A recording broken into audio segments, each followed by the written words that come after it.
Yeah, we are back. I'm confused, but my load says this is where we are. My mind says we're somewhere different, so we'll read along. See where we end up.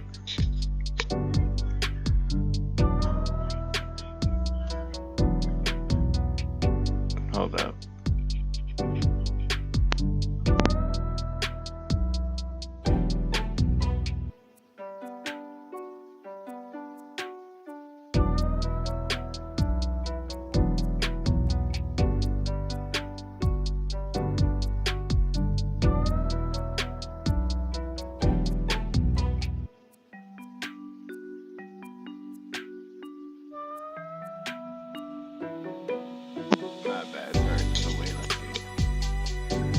Visiting the Payne's residence and hanging out with Olivia's family became my new routine after school.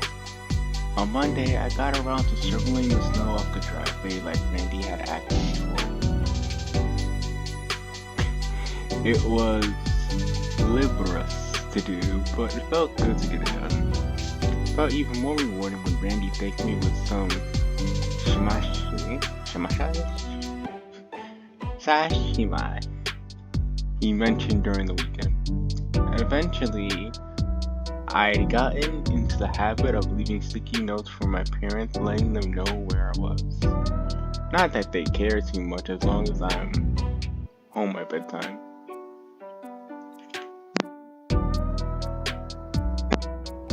I won't lie, spending most of my afternoons watching Wani and Damien yell at the TV wasn't particularly entertainment, but Olivia's presence was enough for me. On Friday, though, while Olivia and Damien were preoccupied by a foam sword duel in the backyard, I decided to plan our day. The weather that weekend was supposed to be warm, and I managed to convince Olivia that this would be our last chance for a real picnic that only leaves the location. We've been arguing well into the night over text trying to decide where to go. I think the beach would be nice, says Inka. No way, the ravine layer will screw with the weather, says Livong. How about we go back to the arcade? Seriously, that place smelled horrible, says Inka. You're right, says Livong. There's nowhere worth going in. God, I need to learn how to say these words. For reals. Valcatarata has Valcatarata bluffs, anyways. Valcatarata bluffs, huh? Does Valcatarata actually have bluffs? Yeah, dummy. The place was named after them. Have you ever seen them? No? Sounds perfect then. But those are ages away. Come on. It'll be fun to get away from the phone for a bit. Fine. I'll be over in the morning then. Okay, sure. Nighty night. I let my phone rest on my bed as I smiled to myself. I'll have to look up where exactly the bluffs are in the morning, but I'm sure they'll look nice. And if not, well, there ought to be something exciting there.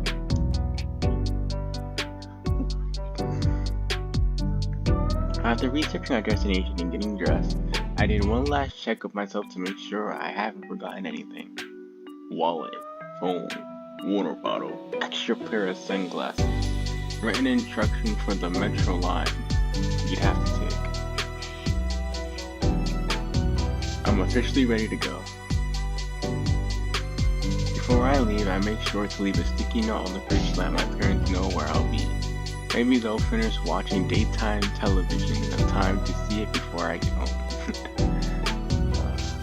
Only a short trip to the closest station to Olivia's neighborhood, and a short walk from there to her house. Payne's place is as welcoming as ever. It started to feel a bit like a second home by me.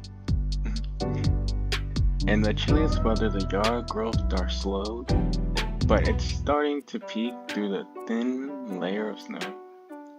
I hope I'm not commissioned to mow now too. Should I let Olivia know I'm here? I'm here, you ready? I'll be out in a minute. Is the door unlocked? No. Don't come in yet. What? Just stand by the curb and be ready. This is gonna be cool. Oh boy. I stand by the curb as instructed, facing the door. After a moment, it swings open and whoosh, a green blur shoots out the door directly for me. I know better than to flinch. Olivia's tail slams the ground and breaks her to a halt with a stylish hand. You're here! I am. And it looks like you finally got your road. Yeah, it came in yesterday. Didn't want to tell you to make a surprise. Has a new wheelchair smell. Well, it looks the same. I did notice how it's lacking all the old scarring for original. So cute. Right. Exactly. I can sneak up on you now. So, you ready for a day? There's a sudden rush of dirty nerves in my chest. It is my first time seeing someone else. Trying to rationalize it doesn't help my nerves. Yeah, I'm ready. She looks at me with a tense smile, hands held together as she tilts her head slightly. She's wearing a new floral hair clip. Come to think of it, it's the first time I've seen her ever since that air clip, you know. It looks beautiful. The worry in her grin melts away to a fully focused smile. Which also helps ease my head. With the renewed confidence, I step around Olivia and go and grab it. Oh wait, you've been out all weekend? You probably don't need any help. No, it's fine. The tail takes my wrist and guides my hands. I don't mind it. Right, so the train station. Yes, please. Delivery until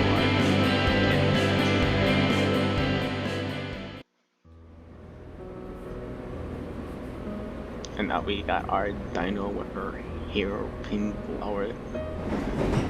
On the metro, I'm lucky enough to be able to find the same seats with the same people that I normally sit at.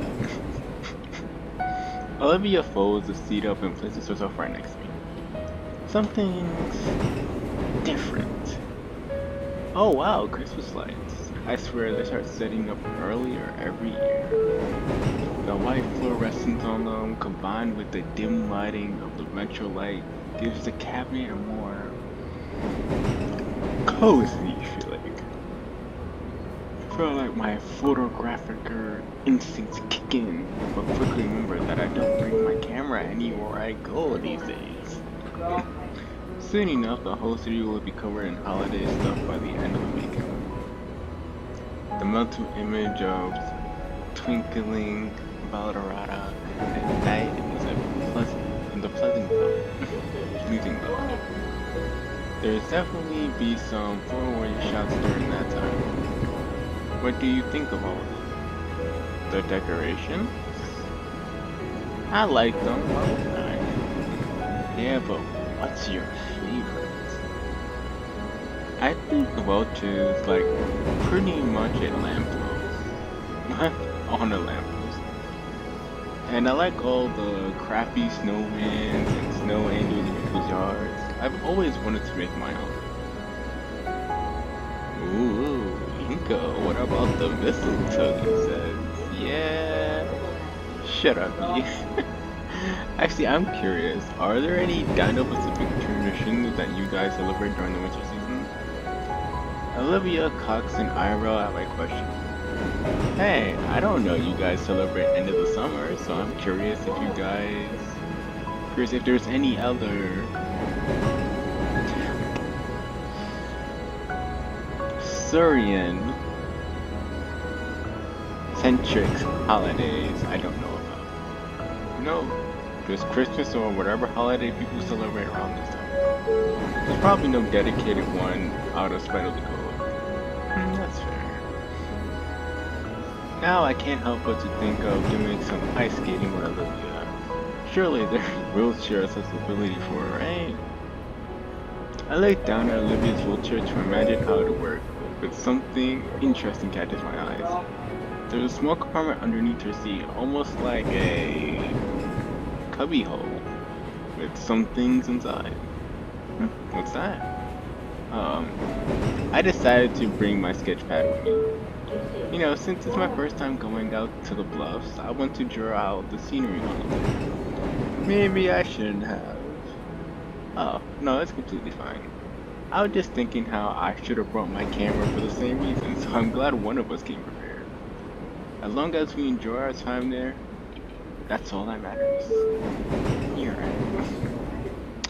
Olivia takes hold of my hand and she rests her head on my shoulder. Eventually, the metro arrives at our destination. As I disembark the train and leave the station, my digital map indicates the park is still about a block away. As we make our way there, we soak in the sights of the area and Valkardar.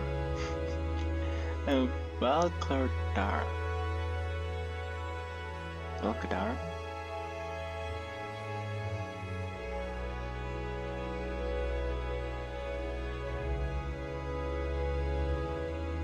And Valkadar?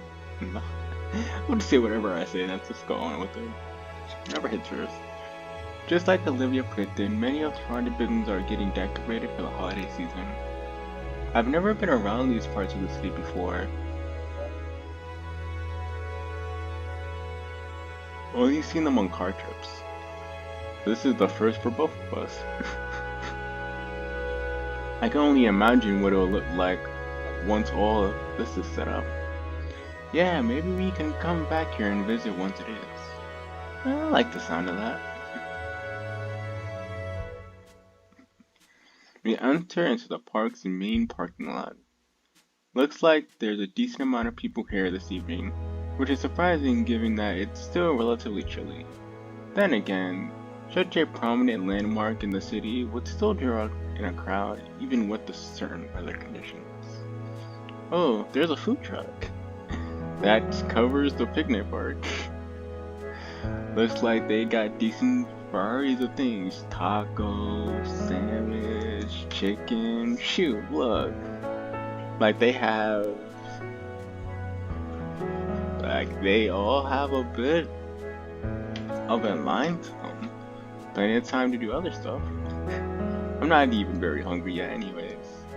Glancing around, there's a few gaps in the tree line, with trails heading into them. I'd wager they're all nature trails, maybe bird watching ones.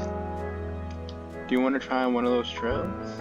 Olivia looks almost disappointed as she glances between me and the food truck. We could grab a snack first, but we head in if you want. She simply shakes her head. I can wait, plus I don't want any arm cramps on the trail. Alright then, let's go. Whispering over. Olivia and I head towards the sign indicating where the trail begins, usually walking across the dirt path. The mood is somewhat dampened by the hikers to the front and the back, but doesn't make the nature landscape any less calming.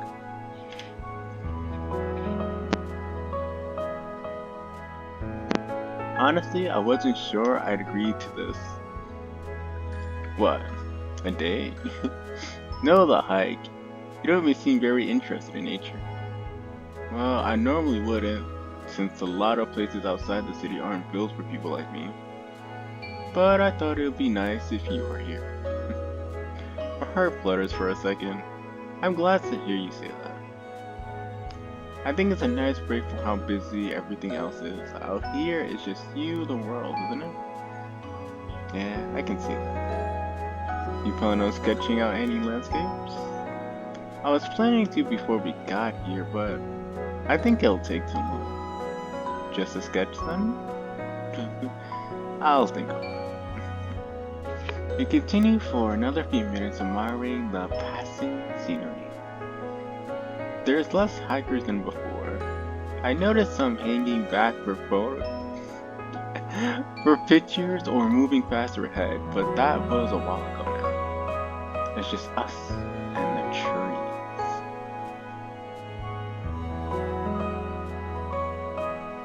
You think any of the others are into this sort of thing? The others? Liz, Damien? Nah, probably not. That's his community service or something. Liz wouldn't be interesting, and Damien is only interested in setting ants on fire with mind-fighting blasts.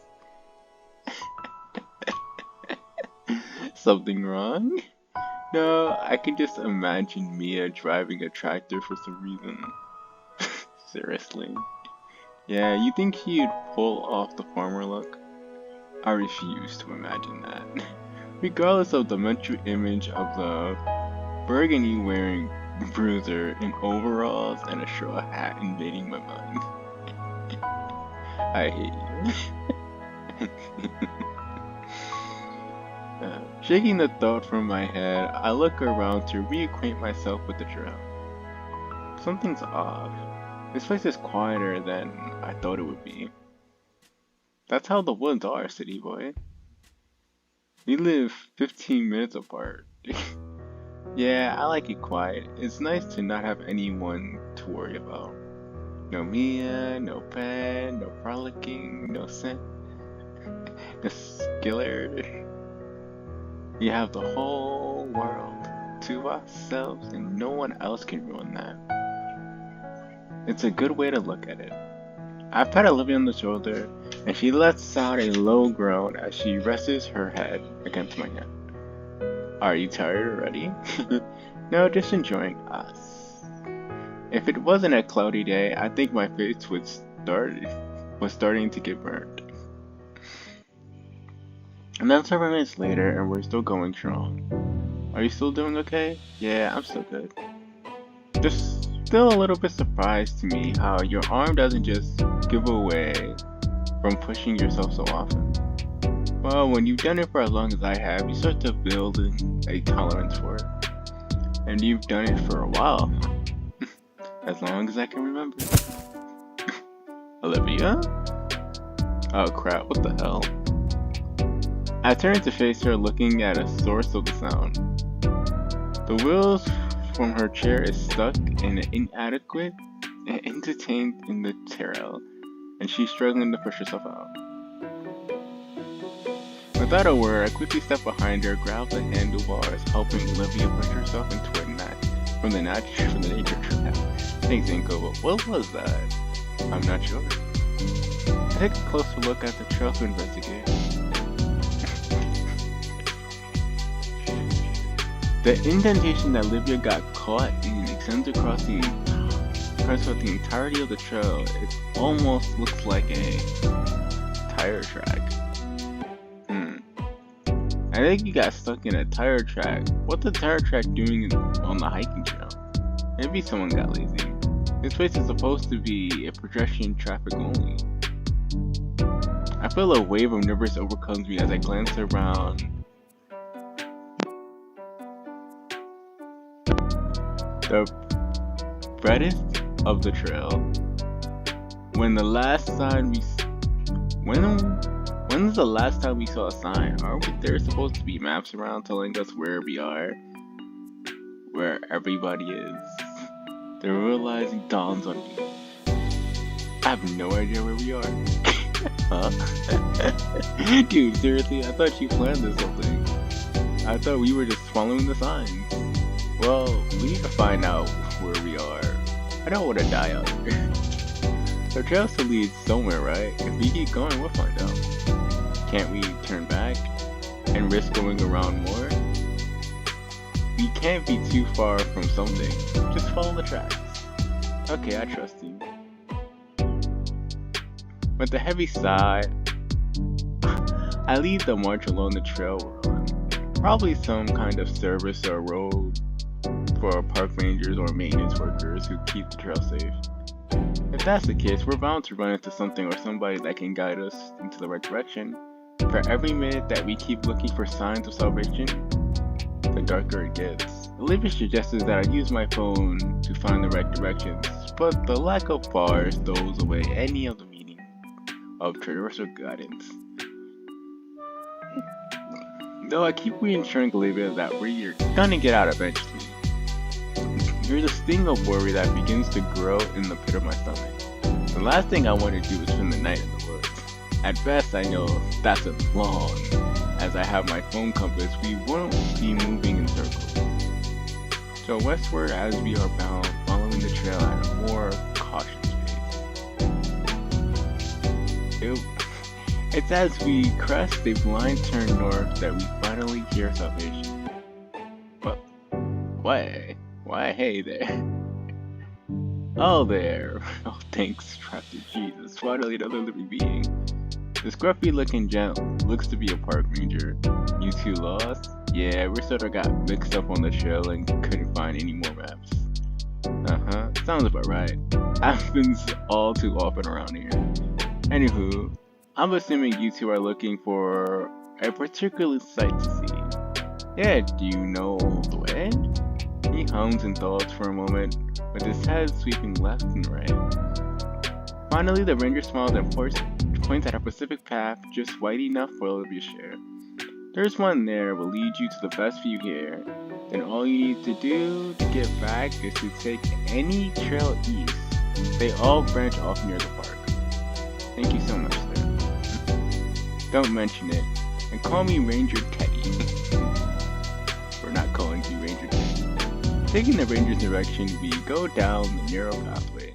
The thin pathway continues on for another 30 minutes, and ultimately leads to the scheduled table and railing. And the most breathtaking view. Olivia gasps as her eyes peer over the protective railing and it takes in the vista that is the bluffs.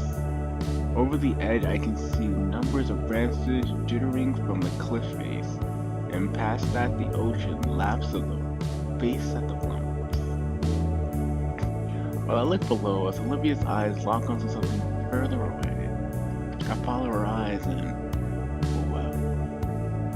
I'm really regretting my camera now, because what I see is a 1 in a million shot. Taking a spot on the rickety wooden table, I feel it groan beneath me. This spot must be one of the less tracked to, if stuff here is in such disrepair. Knowing that, I feel that the spot is more private, like our own little view of Alacara. Hey Inca, yeah? She holds up the sketchpad and gives me the sweetest, pitiful look. Do we have time to? Oh yeah, of course.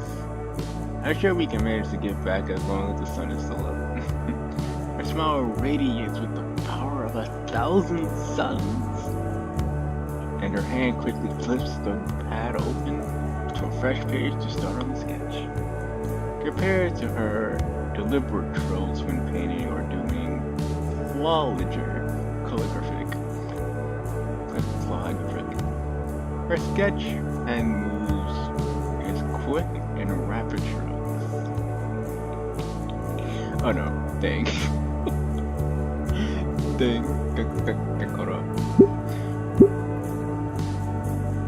Her head is consistently moving between the pages and the cliff view, and her eyes carrying an ember in it, akin to when we're gone to the arcade. As Olivia is engrossed with the drawing of the beautiful glyphs, I'm engrossed by the beautiful girls Beautiful girls drive to graves. Still, time passes, and sun slowly moves lower, and lower. The cool gust of the ocean air blows over us, and I see the shivers running through them. Checking the time, it's only about 4 o'clock. I curse these short winter days because Olivia is now out of town. Olivia? Almost done. The page is almost fully used, showing a very rough duplication of the cliffside she's been focusing on. Her final touch was to add a simple signature in the only blank space she had left, holding the full drawing up in triumph. Wow. I know, right? The sheer smugness radiating off her grin lasts us all but a minute. Wiped away by another ocean breeze that makes us both shiver. Even her nose crunches up in irritation as she sniffles heavily.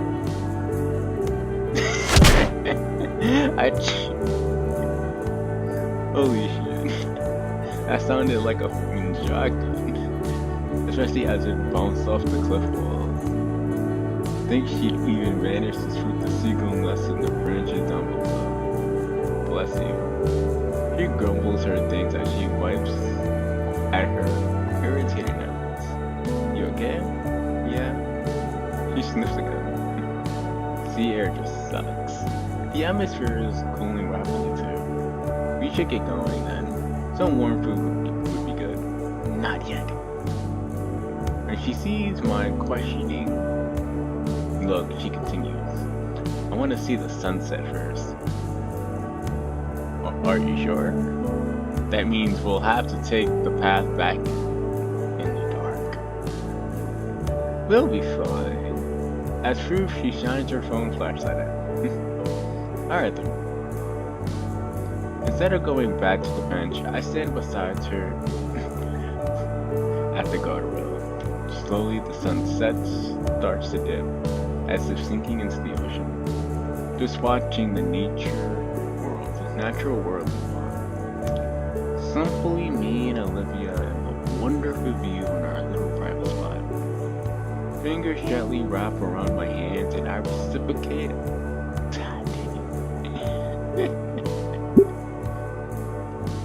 And I reciprocate until our palms are interlocked. And at last, the sun crests the horizon completely and the last ray of light illuminating Olivia's tiny smile. And then it all goes dark.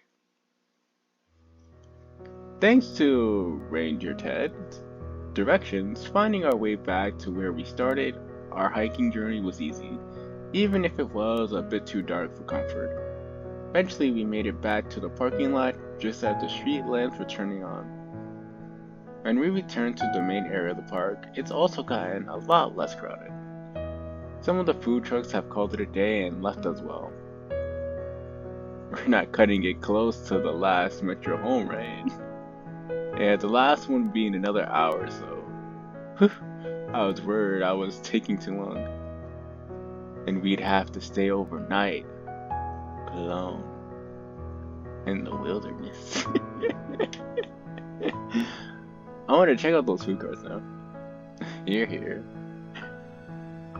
Looks like some of the food trucks are still around, probably to draw in late night crowds.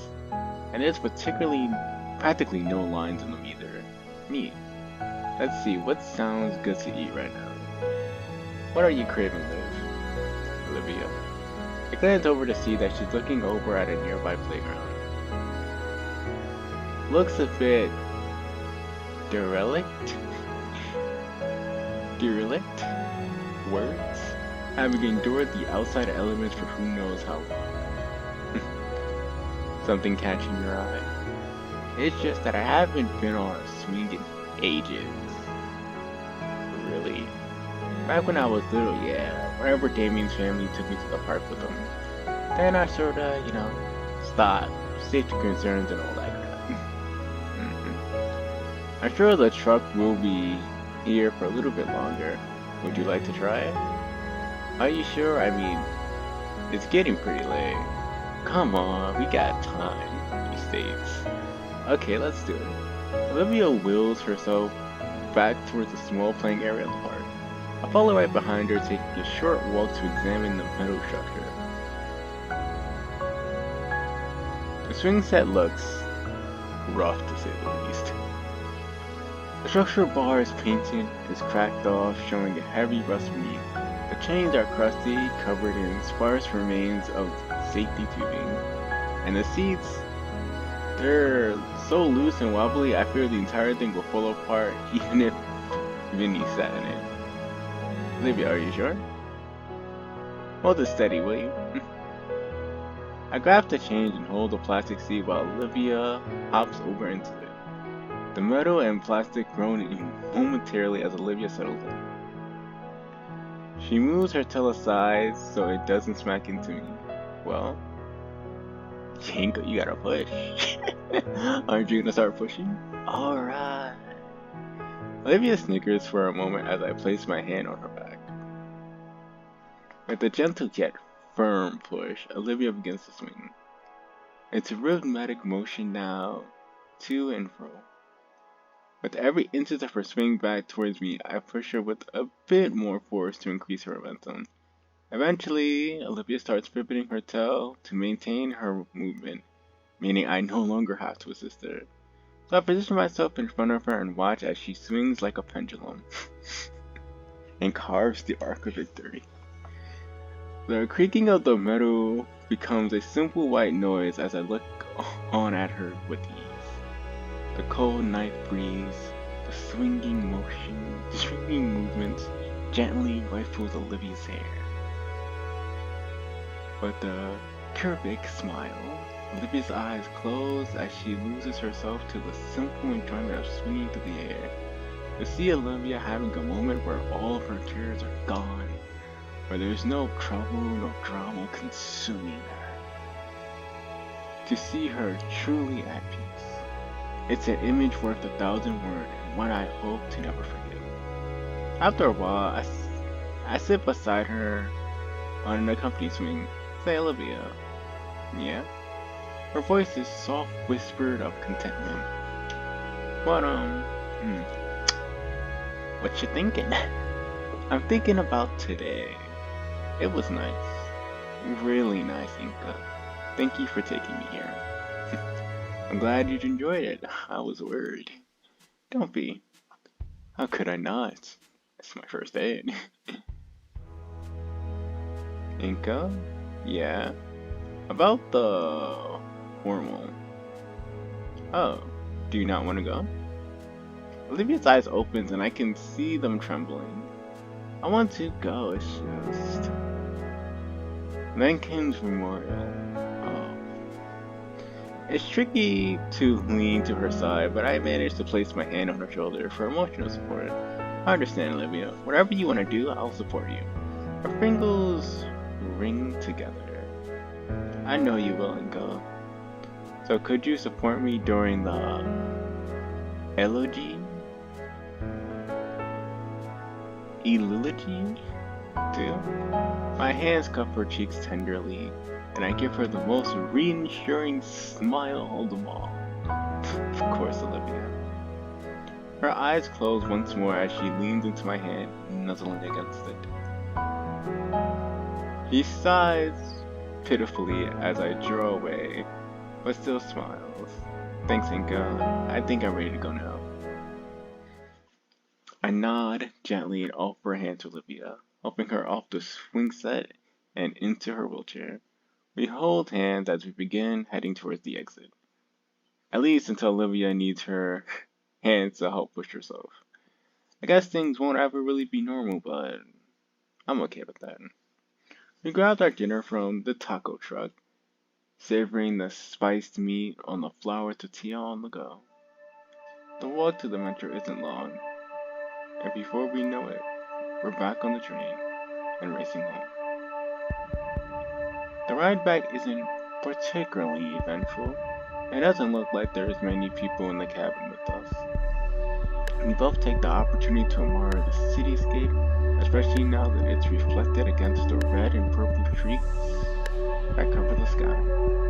45 minutes later, Olivia and I share a hug before she departs the train and starts to make her way home. I watch her from the window of the metro as it takes off, and as her form disappears from my view, I feel an overwhelming sense of relief.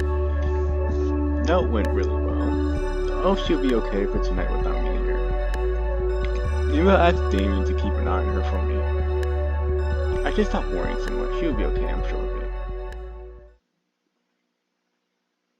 It's December, winter, and Belcarada Bluffs is officially here. And as if to celebrate the occasion, tonight is St. Hamad's Winter Formal.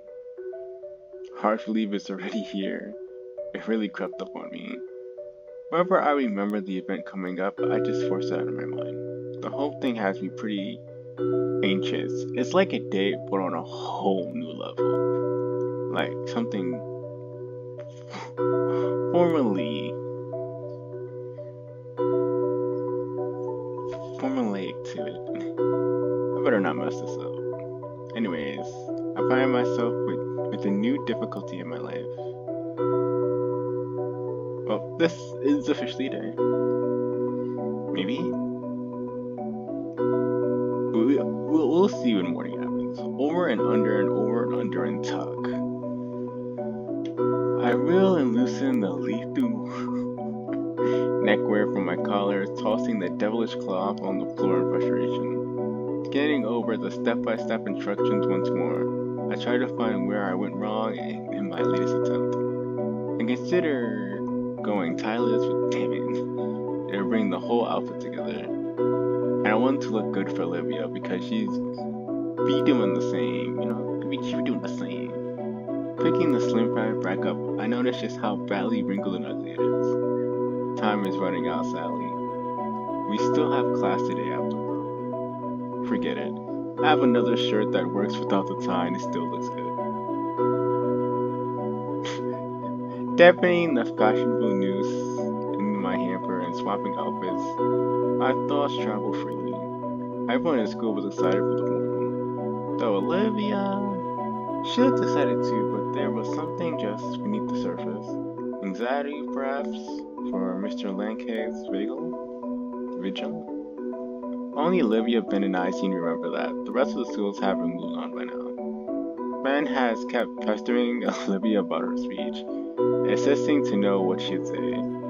The only thing that keeps me from pushing the Stetco away was the fact that Mia would still give me the evil eye from the distance in her janitor outfit. She deserves worse, but at least she's out of our hair. I check the same time says, I don't have any time to try again. I tossed on a pizza de resin, the code, and exit my room and head down to the footer. Tonight's gonna be the best night ever. Probably. Definitely. I'll make it the best night ever for both of us.